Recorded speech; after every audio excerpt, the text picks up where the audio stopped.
Namaskar. A warm welcome to World News, an Indian perspective on All India Radio. This is Renuka, and with me is Nipunika Shahid, bringing glimpses of major developments of the day from across the globe. Over the next half an hour, we shall bring you the latest from the world of politics, economy, sports, entertainment, and more.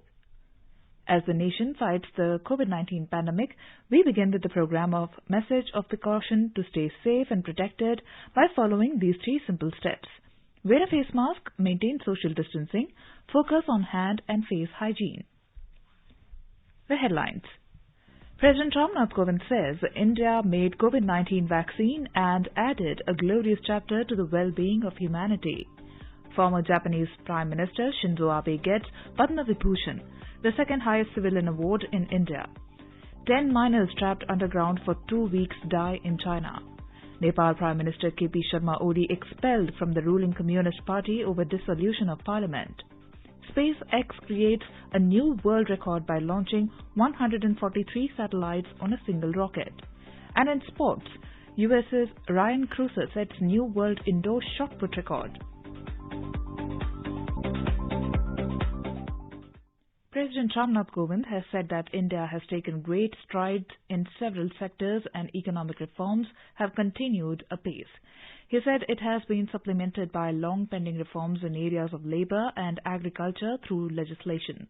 Addressing the nation on the eve of 72nd Republic Day today, Mr. Kovind said a self-reliant India has manufactured its own vaccine for COVID-19 and is now undertaking a mass vaccination drive, which will be the largest exercise of its kind in history. He said it added a glorious chapter to the well-being of humanity. I urge upon the countrymen to utilize this lifeline and get vaccinated as per guidelines. Your health opens the way for your advancement. Today, India is being rightly called pharmacy of the world, as we are supplying medicines and other healthcare items to several countries to alleviate people's suffering and contain the pandemic across the globe. Now we also provide vaccines to other countries. Mr. Kovind said our effective response to the COVID-19 pandemic would not have been possible without our constitutional value of fraternity. Mr. Kovind said every Indian salutes the farmer who have made the vast and populous country self-reliant in food grains and dairy products. Despite adversities of nature, numerous other challenges and the COVID-19 pandemic, our farmers sustained the agricultural production. A grateful nation is fully committed to the welfare of our farmers. Mr. Kovind said, just as the hard-working farmers ensure food security for the country, the brave soldiers of the armed forces ensure security of the national boundaries amid severest conditions. From the freezing cold at Siachen and Galwan Valley in Ladakh, with temperatures as low as -50 to 60 degrees Celsius, to the scorching heat in Jaisalmer with temperatures as high as 50 degrees Celsius on land, in the skies and at the vast coastal areas, our warriors are vigilant every moment. Every citizen feels proud about the bravery, patriotism and the spirit of sacrifice among our soldiers. Hailing the scientist fraternity, the President said they have strengthened the national endeavours by their contribution to food security, national security, protection against disease and disasters, and to different areas of development. On the India's new national education policy, Mr. Kovind said the policy stresses on tradition as well as technology and will lay the foundation of a new India which aspires to emerge as a knowledge hub on the international stage. The President said the past year was a time of adversity and it came from many fronts. Mr. Kovind said India faced an expansionist move on the borders, but our valiant soldiers foiled it. He said to achieve this objective, 20 of them had to lay down their lives. He said the nation shall remain grateful to those brave soldiers.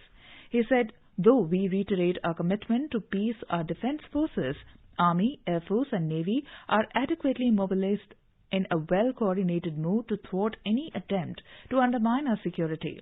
Mr. Kovind said our national interest will be protected at all costs. The President said India is moving forward and taking its rightful place in the world. Our national interest will be protected at all costs. We have also ensured a widespread understanding in the international community of India's firm and principled stand. India is moving forward and taking its rightful place in the world. During the recent years, its arc of influence has been expanding and encompassing the larger part of the world. The manner in which India got overwhelming support of the international community for its entry as non-permanent member of the Security Council this year is indicative of that influence. The President said equality is the watchword for the great project of our Republic. He said social equality warrants dignity for each one of us, villagers, women, weaker sections of our society, namely scheduled castes and scheduled tribes, Divyangjan and the elderly people. Mr. Kovind said economic equality entails equal opportunity for all and hand-holding for the downtrodden. The President called upon everyone to continue on the path of constitutional morality, which Dr. Bhimrao Ambedkar mentioned in his speech to the Constituent Assembly while presenting the draft of the Constitution. Former Japanese Prime Minister Shinzo Abe has been awarded Padma Vibhushan, the second highest civilian award in India. 7 persons will get Padma Vibhushan. The others include Dr. Bele Monappa Hedge, Islamic scholar Maulana Wahiduddin Khan Bibi Lal and sculptor Sudarshan Sahu. Eminent singer late S.P. Balasubramaniam and Narinder Singh Kapani will be awarded the second highest civilian award posthumously. The Padma Awards are one of the highest civilian award honours of India, announced annually on the eve of Republic Day. India will celebrate 72nd Republic Day tomorrow. The main function will be organized at Rajpath in the national capital, where President Ramnath Kovind will take the salute of the parade.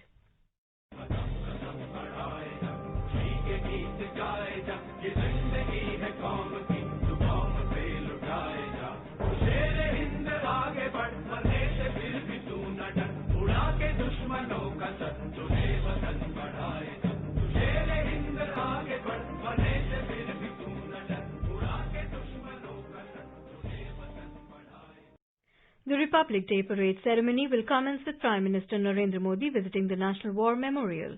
He will lead the nation in paying solemn tributes to the fallen heroes by laying a wreath. This year, the parade will be held following all necessary COVID-19 preventive protocols. India and the United Kingdom emphasized the need for strengthening international cooperation to combat the global menace of terrorism, including cross-border terrorism in South Asia. During the 14th meeting of the India-United Kingdom Joint Working Group on Counter-Terrorism, held between 21st and 22nd of this month, both the countries have strongly condemned all forms of terrorism and its manifestations. The two sides reviewed the threats posed by the United Nations proscribed terrorists and terrorist entities. They also exchanged views on prohibition of terrorists and entities involved in terror activities. India and the United Kingdom stressed that all the countries must take immediate action to ensure that territories under their control should not be used for terrorist attacks. The 9th round of talks between Army Corps commanders of India and China concluded late last night. Talks between the Indian Army and PLA of China at Moldo BPO began yesterday morning and concluded almost after 17 hours. Fire and Fury GOC Lieutenant General P.G.K. Menon-led India delegation insisted that onus is on China of peaceful disengagement from the friction points and maintenance of status quo ante of early April on line of actual control in eastern Ladakh region as per the agreement reached between the foreign ministers of India and China at the sidelines of Shanghai Cooperation Organization in Russia last September. In China's Shandong province, rescuers have retrieved 10 bodies of miners trapped underground due to a blast in a gold mine. 22 miners were trapped underground due to the mine blast on 10th January in Xia under the city of Yantai. 11 miners were rescued on Sunday after being trapped for 2 weeks, and one was still missing, according to a press briefing on Monday. One trapped miner is still missing and search efforts are underway. More from our Beijing correspondent. Previously, clearance work had encountered great difficulties, but on Sunday morning, a huge obstacle blocking the shaft suddenly fell to its bottom, allowing rescue work to take a big step forward, after which the rescuers brought up 11 miners. Today, upon retrieving the 10 dead bodies, experts said some of the miners starved to death and some died from injuries from the explosion. The under-construction gold mine suffered two blasts on 10th of January, causing severe damage to the underground facilities and great difficulties for clearing work. The 11 rescued miners are receiving appropriate medical treatment and DNA tests are being conducted to confirm the identities of the deceased. The cause of the accident is under investigation. Anshuman Mishra for World News on India Radio, Beijing. Nepal Prime Minister KP Sharma Oli has been expelled from the ruling Communist Party over his decision to dissolve the parliament. The decision to expel Oli from the party was taken by the Central Committee at a meeting held yesterday. The move comes amid repeated threats by the rival faction leaders who had said that they would revoke Oli's membership over his decision to dissolve the Nepal parliament. Spokesperson of the rival faction Narayan Kaji Shrestha said the party leaders are planning further action against Oli after his ouster from the party. Elon Musk's SpaceX created a new world record by launching 143 satellites on a single rocket last night. The launch vehicle for the SpaceX record-breaking flight was the Falcon 9 rocket. The 143 satellites launched last night include commercial and government CubeSats, Microsats, and 10 Starlink satellites. This is All India Radio giving you the world news. In our Hotspots segment, let us listen to AIR exclusive interview with Dr. K. Sivan, Chairman of ISRO, on the accomplishments and future programs of Indian Space Research Organization.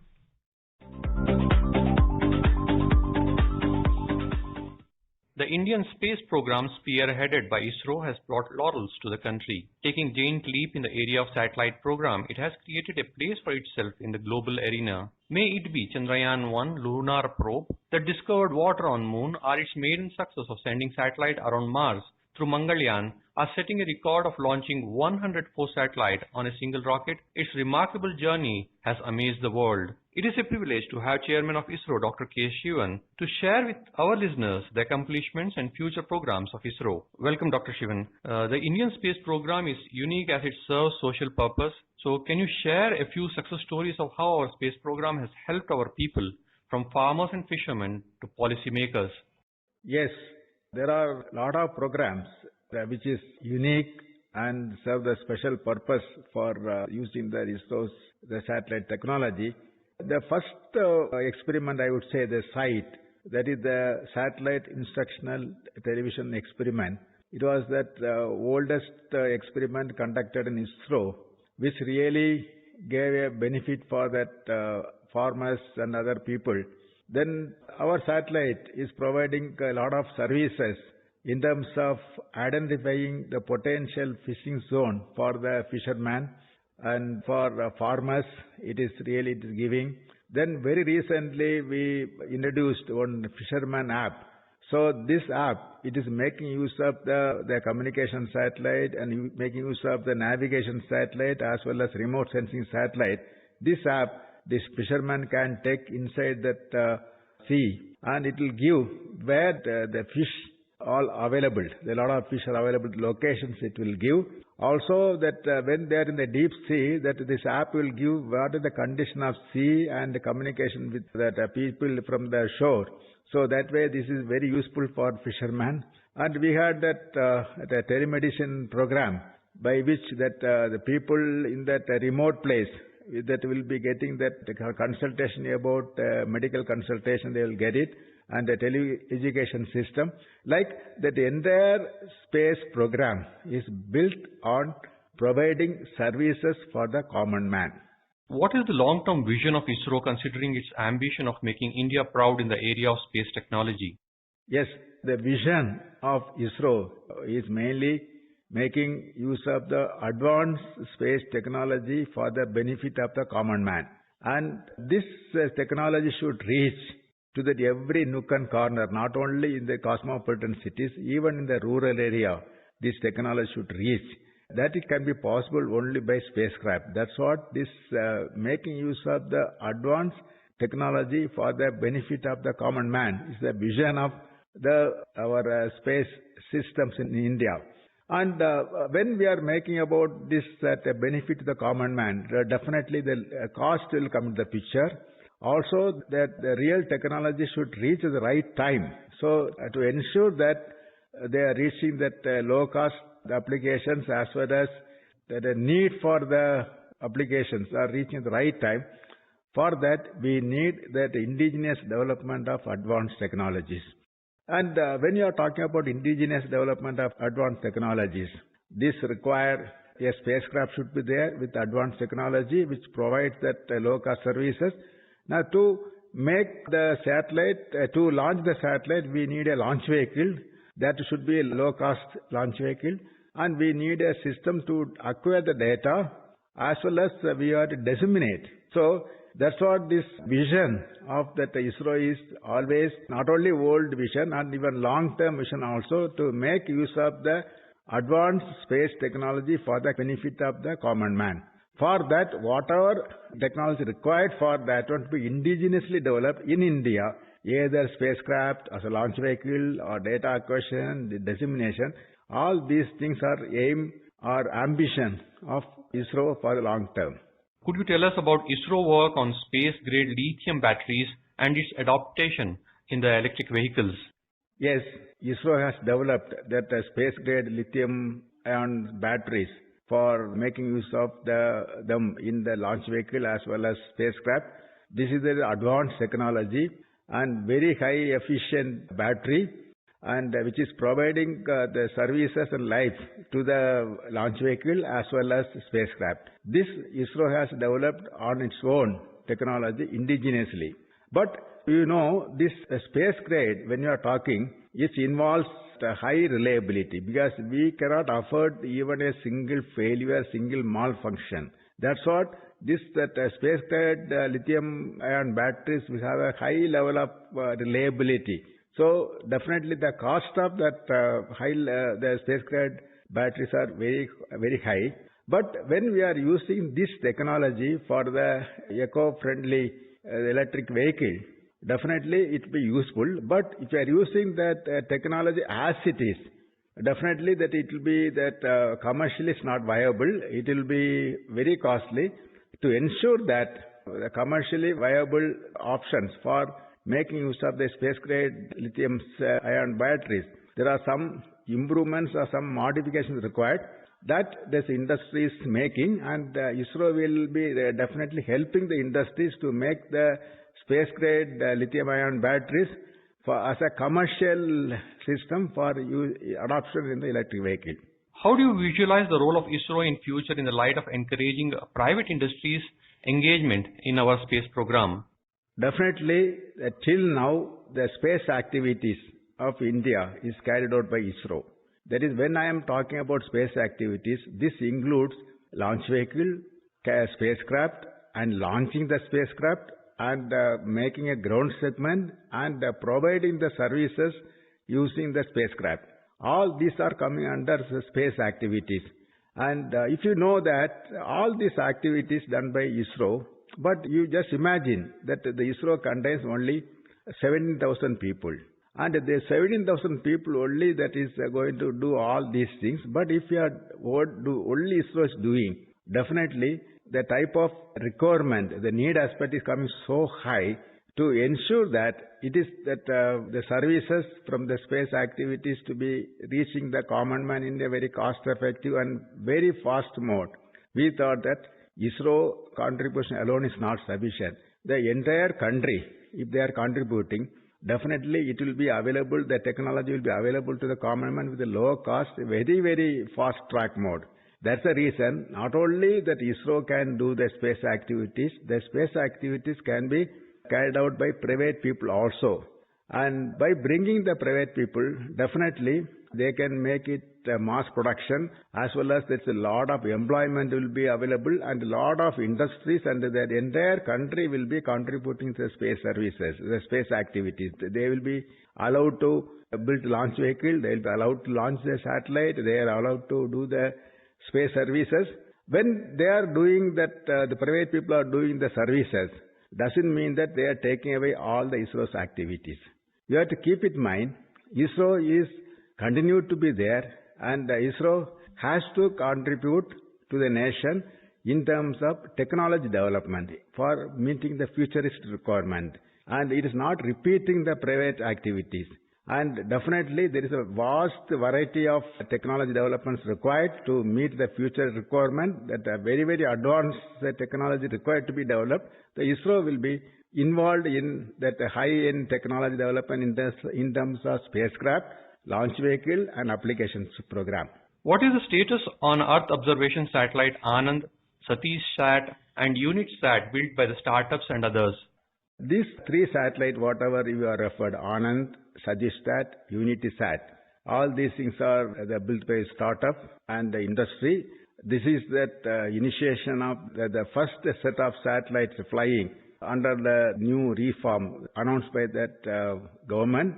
And these satellites are ready and they'll be flying in the PSLV C-51, which is planned for launch by February end or March beginning.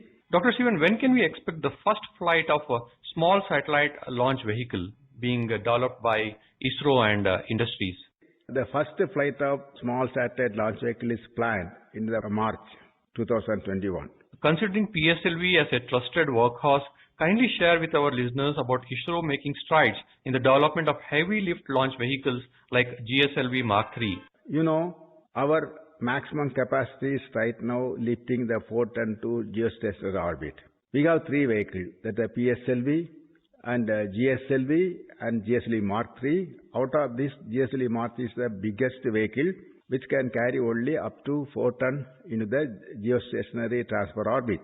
But you know, the requirement for the heavy satellite is increasing in terms of high throughput satellite, and which is having high performance satellite is always heavier. Also, we have many scientific missions to go to moon, then other planets and other things. And also that is, we have the program for going for that human in space program. All these future programs required vehicle which needs to lift that higher level payload. And that is the purpose of that development of the heavy lift launch vehicle. And that development is right now initiated in ISRO. And for that, one major propulsion system required is semi-cryogenic engine and the stage development. Right now, we have three types of propulsion system for rockets. That is solid, then the storable liquid engine, as well as this cryogenic engine. But to enhance the payload for capacity of the vehicle as well as to develop a heavy lift launch vehicle, it is essential to have the semi-cryogenic engine.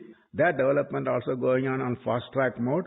And once this engine is ready, and we can always configure that heavy lift launch vehicle with a combination of that semi-cryogenic engines or the solid motor and cryogenic engine to develop heavy lift launch vehicle which will be lifting higher payload to the orbit. And also this vehicle will be developed with a modular concept, so that varieties of payload, whether small payload or the heavy payload, anything can be launched. That is the aim. That way that heavy lift launch vehicle development is going on. Chairman, the COVID pandemic has impacted the whole world. So has it forced ISRO to reschedule its future launches? Yes, just like any other activity, that COVID-19 pandemic has impacted that ISRO's activity also. You know, this ISRO's activity is not limited to within a lab. It has been done, mostly say 80% of the ISRO activity is done in industry. When that there was a lockdown, that industry was locked, definitely that supply from that industry got delayed. And also that is the ISRO's activity is not limited to inside the lab. That mostly it is limited, that it's involved in the field work. And because of this restriction and COVID pandemic, both industry work as well as that our field work got affected. That definitely impacted our launches, but we are trying to make up with suitable strategies. The country is looking forward to Gaganyaan, Aditya, Chandrayaan 3 missions. So when are they likely to be scheduled, Dr. Shivan? Regarding the Gaganyaan, Aditya and Chandrayaan mission, that is that activities are going on fast track mode. There was a slight delay because of that our COVID-19. Now that we have come back to the work and works are progressing on fast track mode, that all these three projects, and definitely we will come out with the schedule very quickly, but at this time it is too early to fix a schedule.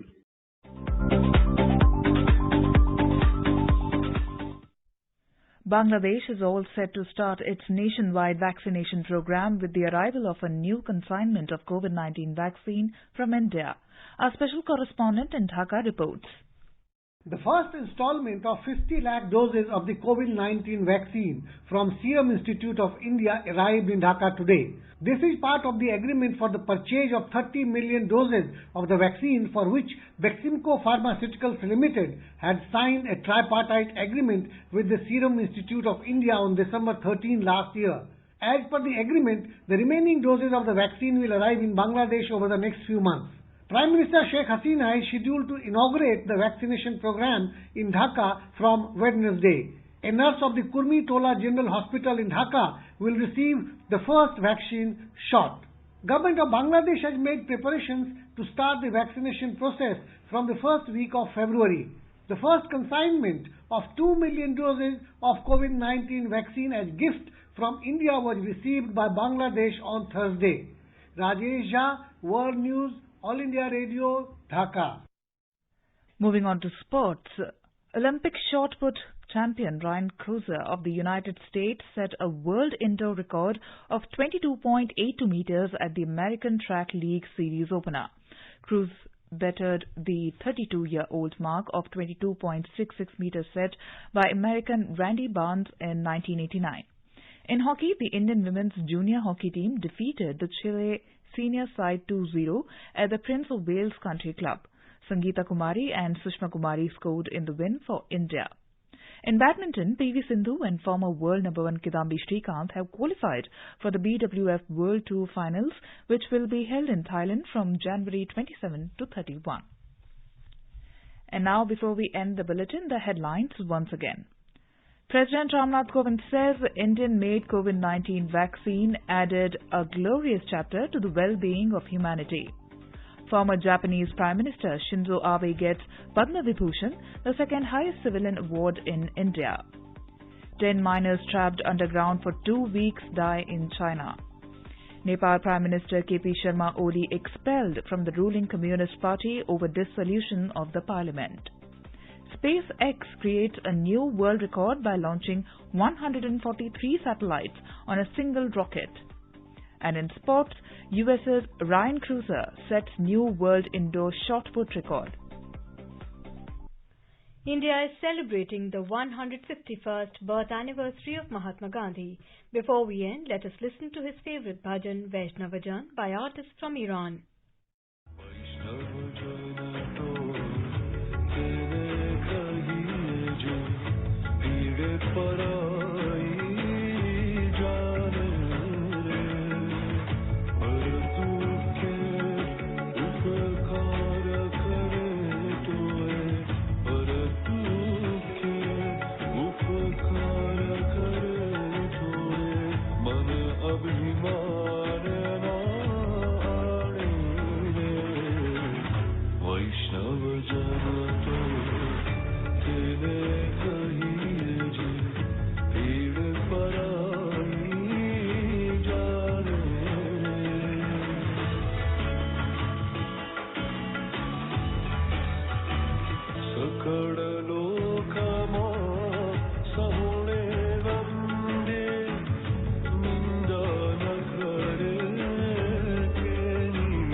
We end this bulletin. See you at the same time tomorrow with the next edition of World News.